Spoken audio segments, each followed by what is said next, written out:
Well, welcome back everyone to this thought for the day for the 4th of April. May the 4th be with you, as the corny line goes, as it's Star Wars Day. But it's fitting that we coincide with Star Wars Day because today I'm going to start to share one of the gems of Francis that Francis gave to us, and speaks deeply of his spirituality. Today I'm going to read to you the Canticle of the Sun, which came to Francis late in life, well, late in his life. He died early. He was only in his 40s. But it came to him as a revelation from God, because he was struggling particularly physically at the time, and was really struggling to remain in an attitude of gratefulness and joy, and not to go down the road of despondency. At the time he wrote this canticle, his eyesight was failing. He had extreme photosensitivity, so that daylight or any bright light caused him considerable pain. So he effectively wrote this canticle in the dark. So I'm going to start this today with reading the canticle and then looking at the first bit of the canticle, because there's some real depth in this, and I'm only going to touch on the surface. I'm really not going to go into depth over these next 2 days. But the first part of the canticle, the first 22 verses, talks about the cosmology, brother sun, sister moon, and hence it's fitting for Star Wars Day. But I'll go into it a little bit more after I've read the actual the actual canticle to you. So this is the Canticle of Brother Sun, a true gem in Franciscan spirituality. Most high, all-powerful, all-good Lord, all praise is yours, all glory, all honor, and all blessing. To you alone, Most High, do they belong. No mortal lips are worthy to pronounce your name.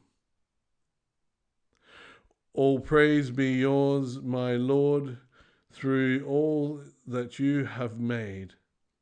And first, my Lord, Brother Sun, who brings the day and light you give to us through him.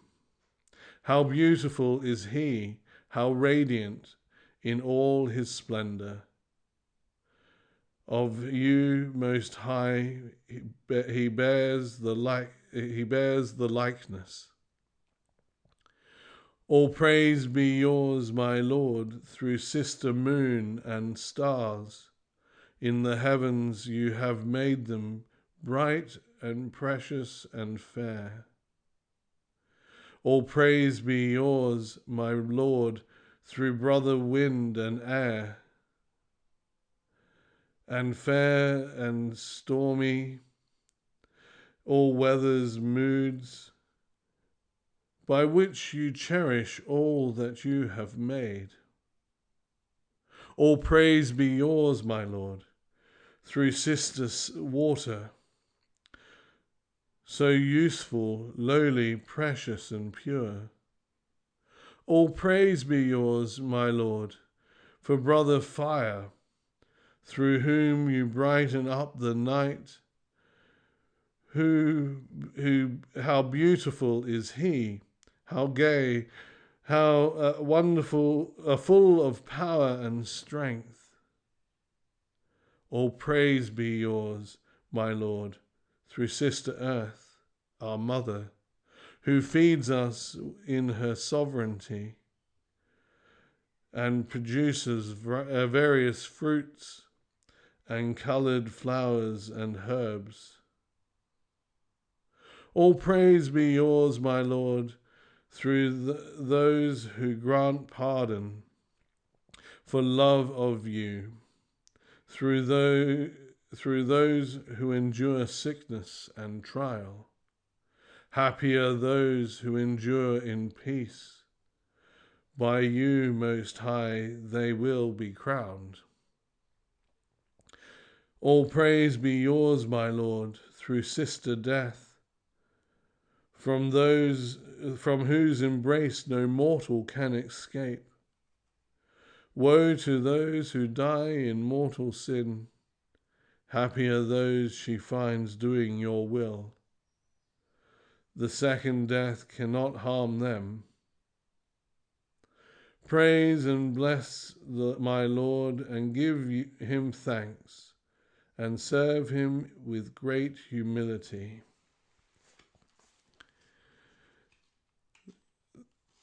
On a surface reading, it gives us an impression of a psalm-like quality, similar to some of the psalms that praise all the heavens declare the glory of the Lord. But there are real hidden depths in this canticle. And I'm just going to read you a dialogue between God and Francis.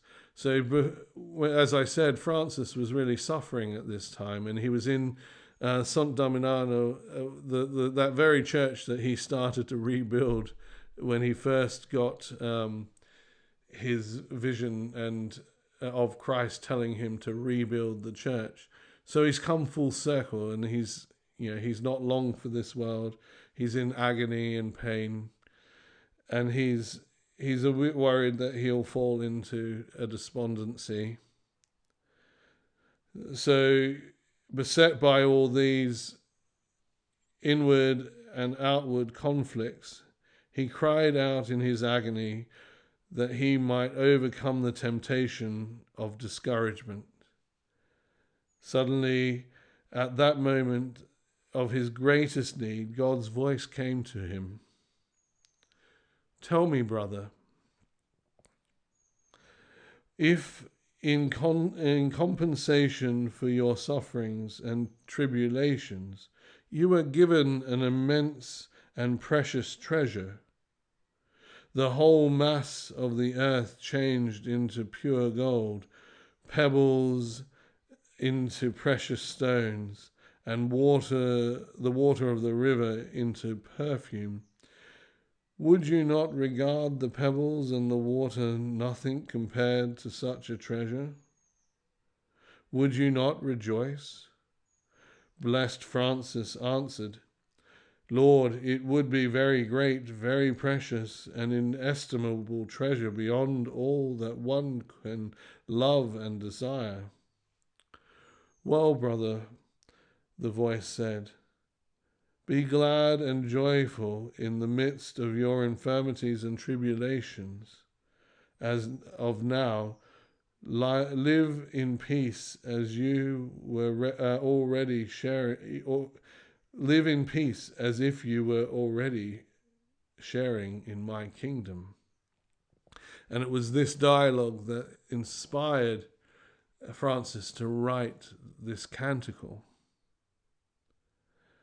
And it was a French friar who then had the insight and grasped that this canticle wasn't just about celestial, but the celestial language that Francis used, brother sun, sister moon, and stars, was actually echoing the inner turmoil that was going on, the inner life of Francis and of us all. So and it echoes our journey through life. So our inner journey echoes the outer journey of the cosmos. The brightness of the sun, those glorious days, the lesser times, the more contemplative times of Sister Moon, the wind that blows, that is both fine and tempest, the ups and downs in life. In this canticle, Francis is really drawing us to take what we see as the universal rule and understand that what is universal is also personal. So often, the stories that really resonate with us most aren't the ones that are full of individual detail, but are often the ones that are more universal, because we can see our own journeys within them. And that's what Francis is doing here in this Canticle of the Sun. This first part of the Canticle is really looking at the echoes that our inner psyche, our inner turmoils, our inner tribulations, echo that of the cosmic, of the universal. And no one more universal went through these trials and tribulations and suffered as we suffer as the Christ. And again, this canticle is exceptionally Christ-centric and sees Christ both as the Son, but then also as one who suffers on the cross and goes through the tempests of life, but is resurrected. So as you can see, this is only a glimpse of this. And tomorrow we'll have a look at the last part of this canticle, which I've read the whole thing to you, but just the last section. So as you can tell, there's real depth and spiritual richness in just this little canticle.